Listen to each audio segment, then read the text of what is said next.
Di awal film, diperlihatkan sekelompok orang yang sedang berpesta. Mereka terlihat sangat bahagia dengan didampingi keluarganya masing-masing. Ketika pesta sedang berlangsung, datanglah seorang pria bernama Mario yang mengajak bicara kepada Lucho. Ia meminta untuk masuk kerja di esok harinya, meskipun hari itu merupakan hari libur bagi dirinya. Tetapi dikarenakan sudah kehabisan uang, ia terpaksa melakukannya. Nah, sebagai informasi, Lucho adalah orang kepercayaan bos pemilik penambangan sekaligus orang yang bertanggung jawab memantau keamanan lokasi penambangan. Esok harinya, mereka berangkat menggunakan bis yang biasa mengantarkan para pekerja ke penambangan. Dengan diiringi sebuah musik, mereka pun sampai di tempat tujuan. Beralih ke ruang kerja bos penambangan, Lucho yang bertugas memastikan keamanan lokasi penambangan melaporkan kepada bosnya bahwa situasi penambangan sedang tidak stabil dan sangat berbahaya jika melakukan aktivitas penambangan. Namun si bos tak percaya dan tetap menyuruh pekerjanya melakukan penambangan, dan akhirnya mereka pun semua berangkat. Sebelum memasuki pintu masuk penambangan, mereka berdoa terlebih dahulu menurut keyakinannya masing-masing. Nampak terlihat kegelisahan di salah satu rombongan tersebut. Dia adalah Mamani. Baginya, ini adalah pengalaman pertama melakukan penambangan. Nah, jarak yang ditempuh dari pintu terowongan menuju tempat penggalian sekitar 1 jam lebih. Hal ini membuat Mamani semakin gelisah, dan akhirnya mereka pun sampai. Setibanya di tempat tersebut, Lucho selaku orang kepercayaan dari perusahaan penambangan langsung memberikan pengarahan dan menyuruh melaksanakan tugas yang telah diperintahkannya. Ketika Lucho sedang memeriksa keadaan lokasi penambangan, tiba-tiba ada benda yang terjatuh. Itu adalah kaca yang ditaruh dia untuk mendeteksi aktivitas gunung penambangan tersebut. Ia pun langsung melihat ke atas. Alangkah terkejutnya ketika ia melihat retakan yang sangat besar. Ia pun menyadari bahwa semua yang berada di sana sedang dalam keadaan bahaya. Tak lama setelah itu, gempa pun terjadi dan para penambang berlari untuk menyelamatkan diri dengan menaiki mobil. Dengan cepat mobil melaju, namun dikarenakan jalan menuju keluar sudah tertutupi reruntuhan, akhirnya Lucho selaku pemimpin memutuskan untuk berlindung di tempat penampungan. Dengan bersusah payah melewati semua bahaya yang bisa merenggut nyawa mereka semua, akhirnya mereka pun sampai. Setelah gempa berhenti, seketika keadaan hening dan gelap gulita, sampai seseorang menyalakan senter. Dia adalah Mario. Lantas dia menolong beberapa orang yang tertimpa reruntuhan. Meskipun beberapa orang ada yang cedera, untungnya semuanya masih selamat. Berita runtuhnya penambangan kini telah menyebar ke media massa. Mengetahui hal itu, semua keluarga korban langsung mendatangi lokasi penambangan dan meminta keterangan atas apa yang terjadi kepada keluarga mereka. Namun selama berjam-jam menunggu hasilnya nihil karena pemilik penambangan tidak bisa memberikan alasan yang memuaskan. Di bawah sana, Lucho menghitung jumlah para penambang yang berada di penampungan dan ternyata semuanya ada 33 orang, yang artinya semua penambang berhasil selamat dari gempa tersebut. Kini, semua akses menuju jalan keluar sudah tertutup reruntuhan. Tinggal satu-satunya harapan adalah cerobong asap. Meskipun sangat berbahaya, tetapi Mario dan kedua temannya yaitu Alex dan Mamani bersedia untuk memeriksanya, karena Mario tidak bisa berdiam diri hanya menunggu pertolongan. Semua berusaha dengan caranya masing-masing. Ada yang memukul-mukul besi, ada yang menyalakan mercon, ada yang menyalakan radio, dengan harapan bisa memberikan sinyal kepada tim penolong. Namun usaha mereka hanyalah sia-sia saja. Mario dan Alex yang sedang memeriksa tangga cerobong asap dikagetkan karena besi yang ia pegang copot, dan ternyata itu adalah pijakan terakhir tangganya. Alex sampai tak percaya dengan apa yang dilihatnya, karena itu adalah harapan satu-satunya untuk keluar. Mario pun mengajak Alex untuk kembali turun. Scene berpindah ke kantor kepresidenan. Di sana ada seorang menteri penambangan bernama Lauren yang meminta bantuan kepada presiden untuk menyelamatkan 33 orang penambang yang terkubur hidup-hidup di dalam tanah. Dengan sedikit perdebatan, akhirnya Pak Presiden menyetujuinya. Esok harinya di hari kedua, datanglah Menteri Pertambangan ke lokasi kejadian. Sebelum memasuki pintu gerbang, ia dihadang oleh keluarga korban yang meminta bantuan terkait keluarganya, dan sang menteri berjanji semampunya untuk menyelamatkan para korban. Sang menteri langsung menemui pemilik pertambangan, tetapi pemilik pertambangan tidak bisa melakukan apa-apa dikarenakan usaha tersebut memakan biaya yang sangat banyak. Lagi pula ia tidak yakin apakah para penambang masih hidup atau sudah mati. Lalu sang menteri pun mengabarkan atas apa yang sudah dibicarakan dengan pemilik penambangan yang tidak bisa berbuat apa-apa. Dan jelas saja keluarga korban sangat marah dikarenakan tidak ada upaya penyelamatan yang dilakukan pemilik penambangan. Di bawah sana, Sisa makanan di tempat penampungan semakin sedikit, dan para penambang pada ribut dikarenakan berebut makanan. Tak lama datanglah Mario yang melerainya, dan mengabarkan bahwa tak ada jalan keluar lagi di tempat ini, yang artinya mereka benar-benar terkubur hidup-hidup, dan mereka harus menghemat makanan sampai bala bantuan datang. Dari sinilah Mario ditunjuk sebagai pemimpin mereka, dan menyerahkan kunci penyimpanan makanan kepadanya. Mario pun berjanji akan berlaku adil dalam membagikan makanan, karena makanan inilah kunci mereka bertahan hidup sambil menunggu bantuan tiba. Media di seluruh dunia makin ramai memberitakan kejadian ini.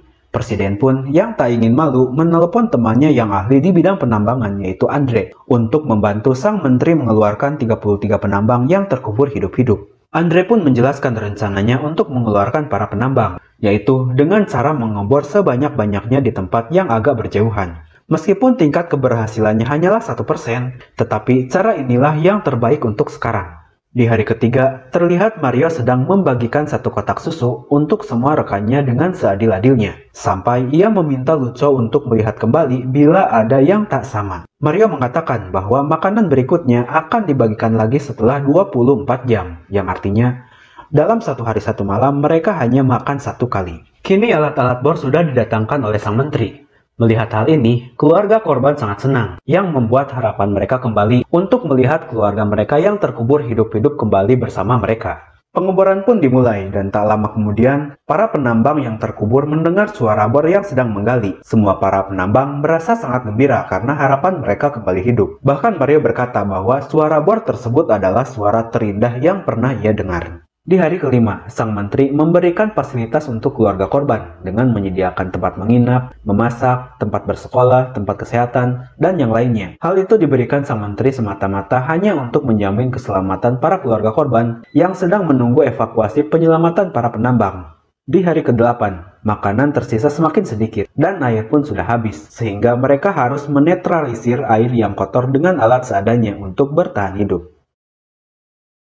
Hari ke-12, bor pun sudah sangat dekat ke tempat penampungan. Para penambang berteriak bahagia mendengarnya, namun kebahagiaan mereka hanya sementara, karena bor tersebut bukan mengarah ke tempat mereka. Seketika mereka terlihat frustasi dan kehilangan semangat hidupnya, sampai-sampai Alex berusaha bunuh diri, namun Mario menyelamatkannya dan menyadarkan Alex bahwa istri dan anaknya yang masih dalam kandungan sedang menunggunya di luar sana. Sekarang makanan mereka hanya tinggal satu, dan ini adalah makanan terakhir mereka. Mario pun mencampur makanan tersebut dengan air agar bertambah banyak. Semua penambang menyadari bahwa ini adalah makanan terakhir mereka. Ketika semuanya sudah siap untuk memakan makanannya, tiba-tiba muncul orang-orang yang paling mereka sayangi dan mereka rindukan membawa makanan kesukaannya. Seketika situasi tersebut berubah menjadi pesta makan. Namun, hal itu jelas hanyalah halusinasi mereka semua.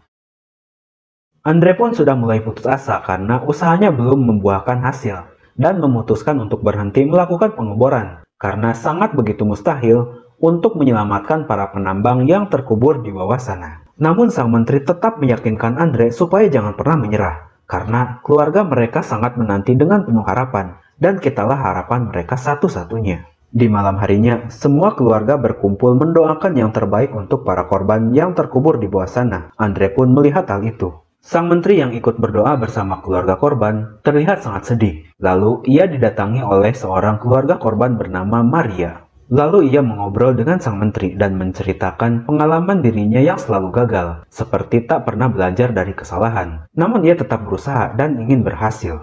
Mendengar hal itu, sang menteri langsung mendapatkan ide yang sangat gila dan membicarakan rencananya tersebut kepada Andre, yaitu melakukan pengeboran dengan posisi miring. Dengan sedikit perdebatan, Andre pun akhirnya menyetujuinya dan langsung melakukan pengeboran. Tepat di hari ke-17 pengeboran dilakukan. Di bawah sana, para penambang sudah sangat kelaparan. Mereka semua dalam kondisi yang sangat memprihatinkan. Mereka berbaring dan sudah siap untuk mati. Begitupun Mario, ia berbaring dan perlahan memejamkan matanya. Tak ada lagi harapan bagi mereka semua. Tak lama kemudian, jatuhlah tetesan air yang tepat mengenai wajah Mario dan membuat ia terbangun, diikuti dengan suara bor yang semakin mendekat dan menembus tempat penampungan para penambang. Mario yang melihat hal itu lantas berteriak dan membangunkan semua teman-temannya. Harapan mereka pun kembali hidup dan mereka semua sangat bahagia. Semua para penambang memukul-mukul bor tersebut dengan besi untuk memberikan sinyal, dan sang menteri pun mendengarkannya. Untuk meyakinkannya, Mereka menuliskan pesan yang berisi bahwa para penambang yang berjumlah 33 orang masih dalam keadaan selamat. Menteri pun mengambil pesan yang ditulis oleh para penambang. Akhirnya, usaha mereka membuahkan hasil, dan pesan tersebut langsung dibacakan oleh Presiden di hadapan para keluarga korban, bahwa 33 orang yang terkubur hidup-hidup di bawah sana masih dalam keadaan selamat. Mendengar hal itu, mereka semua menangis bahagia. Kabar ini disiarkan di seluruh negara dan terus-menerus diberitakan di semua stasiun televisi. Sekarang mereka mendapatkan makanan yang cukup dan mendapatkan peralatan lainnya. Bahkan, mereka semua bisa menyapa keluarganya menggunakan handycam. Meskipun demikian, mereka belum bisa diselamatkan. Setidaknya, butuh waktu lumayan lama untuk membuat lubang besar menuju ke sana. Dikarenakan, jika mengebor dengan kecepatan penuh, beresiko akan mengakibatkan reruntuhan yang akan mengubur mereka hidup-hidup. Hari ke-54 pengeboran dilakukan, namun hasilnya mengecewakan. Beberapa kali, mata bornya patah dan tak bisa menembus batu yang sangat keras. Sebenarnya Sang Menteri dan Andre sudah sangat frustasi melakukan hal ini. Para pekerja pun sudah sangat kelelahan. Namun Sang Menteri menyadari, keluarga para penambang sangat setia menunggu di pintu gerbang, yang membuat Sang Menteri kembali bersemangat dan akhirnya memperbolehkan mereka masuk. Hari ke-58. Setelah diperiksa oleh Luco, ternyata yang menyebabkan bor tidak bisa menembus tempat tersebut karena terhalang oleh blok besi yang sangat besar dan mustahil untuk ditembus. Para penambang pun akhirnya memutuskan untuk meledakkan besi tersebut, meskipun sangat beresiko mengubur mereka semua. Namun inilah jalan satu-satunya agar bor tersebut bisa masuk ke dalam. Rencana pun dilakukan. Para penambang menghancurkan blok besi tersebut dengan menggunakan bom, dan akhirnya bor pun bisa masuk ke tempat mereka. Hari ke-69, kapsul pun diturunkan. Lalu satu persatu penambang yang terjebak akhirnya dapat diselamatkan. Diawali dari Alec, kemudian Mario, dan yang terakhir adalah Luco. Akhirnya mereka semua dapat kembali berkumpul bersama keluarga yang sangat setia menunggu. Kebahagiaan ini tak hanya dirasakan oleh keluarga para penambang, namun semua negara merasakan kebahagiaan yang sama karena beritanya memang tersebar dan tayang di seluruh negara dan menjadi pusat perhatian pada saat itu.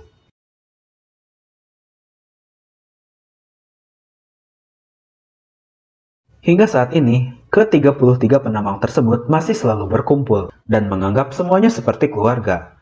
Dan film pun selesai. Nah, jadi hikmah yang bisa kita ambil setelah menonton film ini adalah teruslah berusaha dan jangan pernah berputus asa seperti yang dilakukan oleh Sang Menteri. Dengan keyakinan dan kerja kerasnya, akhirnya ia berhasil meraih tujuannya. Oke, sekian dulu pembahasan alur cerita film kali ini. Semoga dapat mengisi kegabutan waktu kalian. Jangan lupa subscribe dan nyalakan notifikasinya agar kalian tidak ketinggalan video-video selanjutnya. Bye-bye.